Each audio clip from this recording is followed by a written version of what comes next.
علیہ السلام کے آخری لمحات۔ امام علی علیہ السلام کی زندگی کے آخری 48 گھنٹے سب سے زیادہ حیرت انگیز ہیں، اگرچہ آپ کی پوری زندگی بڑے اہم ادوار سے عبارت ہیں۔ ولادت سے بعثت رسول تک، بعثت سے ہجرت تک، ہجرت سے رحلت رسول تک، جو کہ امام علیہ السلام کی زندگی کا تیسرا دور ہے، اور اس کے خد و خال اور رنگ ہی کچھ اور ہیں۔ پھر رحلت رسول سے لے کر آپ کی اپنی خلافت کے آغاز تک کا دور امام علیہ السلام کی زندگی کا چوتھا دور ہے۔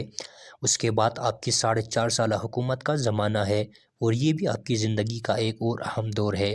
تاہم امام علیہ السلام کی زندگی کا ایک اور دور، جو اگرچہ 2 دن رات سے بھی کم عرصے پر محیط ہے، نہایت حیرت انگیز دور ہے، یعنی آپ کو ضربت لگنے سے لے کر آپ کی شہادت تک کا زمانہ، جہاں آپ کے انسان کامل ہونے کا پتہ چلتا ہے، یعنی وہ لمحات جب آپ کے سامنے موت کا سماں تھا۔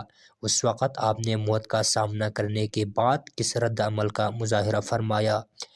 جب آپ کے ماتھے پر ضرب لگی تو آپ سے 2 جملے سنے گئے۔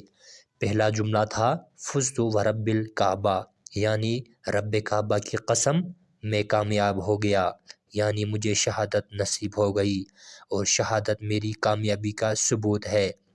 اور دوسرا جملہ تھا لا یفتنکم الرجل، اس آدمی کو بھاگنے نہ دینا۔